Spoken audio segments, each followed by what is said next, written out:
కామినేని శ్రీనివాస్ చిరంజీవిని పొగుడుతున్నాడు. అబ్బో ఆకాశానికి చెబుతున్నాడు చిరంజీవిని. చిరంజీవి ముఖ్యమంత్రిని రంకెలేస్తే జగన్ బయటికి పరిగెత్తుకొచ్చాడు అని ఆకాశాన్ని లేపితే ఈయన ఉండబట్టలేపాడు.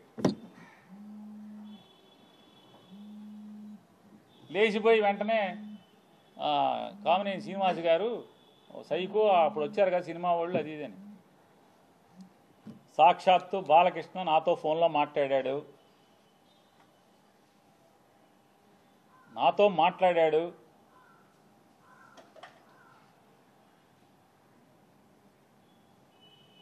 మాట్లాడాడే చెప్తున్నా.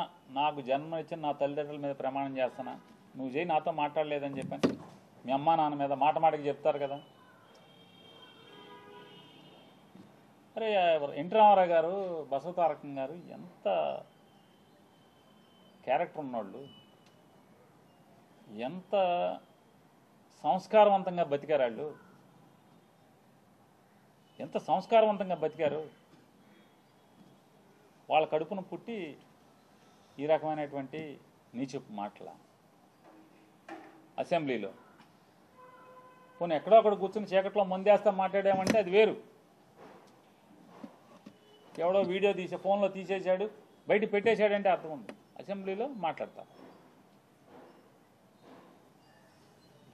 నన్ను అడిగావు బాలకృష్ణ, నన్ను అడిగావు ఫోన్ చేసి, జగన్మోహన్ రెడ్డి గారితో అపాయింట్మెంట్ ఇచ్చు నేను వచ్చి కలుస్తానని చెప్పాను.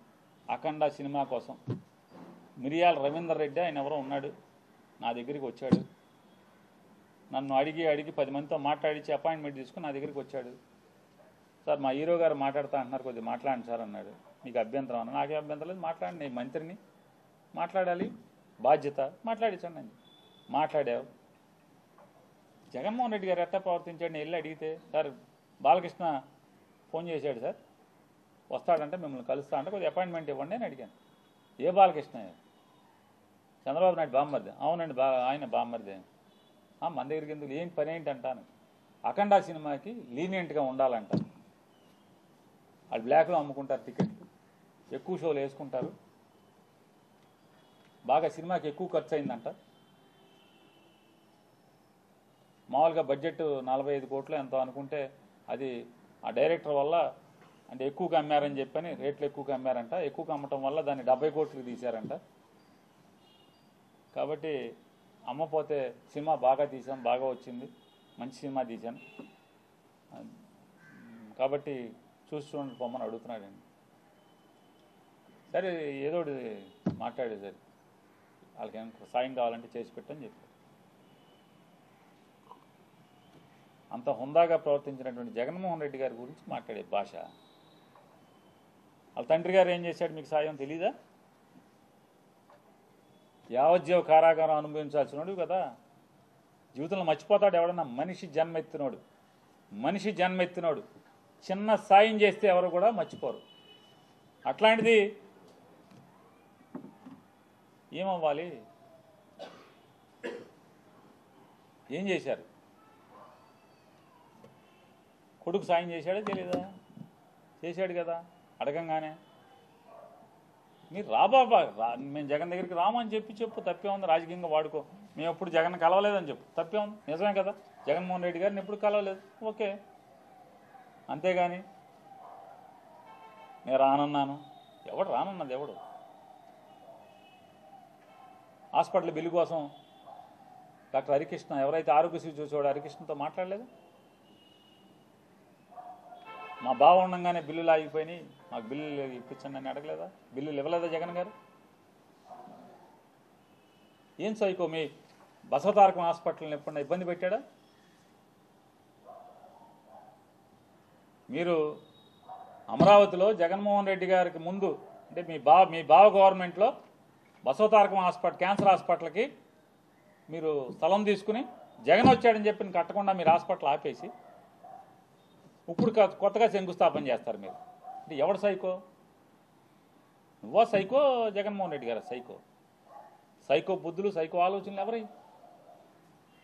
తప్పు కదా, ఇట్లా మాట్లాడచ్చా అని అడుగుతున్నా.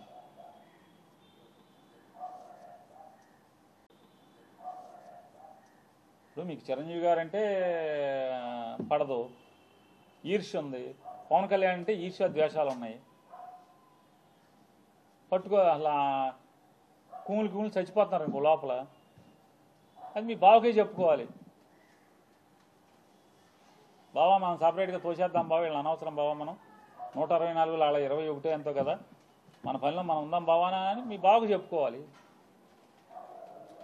ఊరోళ్ళ మీద జగన్ మీద పడి ఆడవటం ఎందుకు?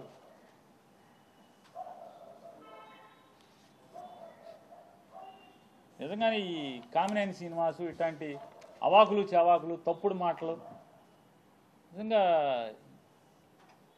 చిరంజీవి గారికి విలువిచ్చి మర్యాద ఇచ్చి సొంత అన్నలాగా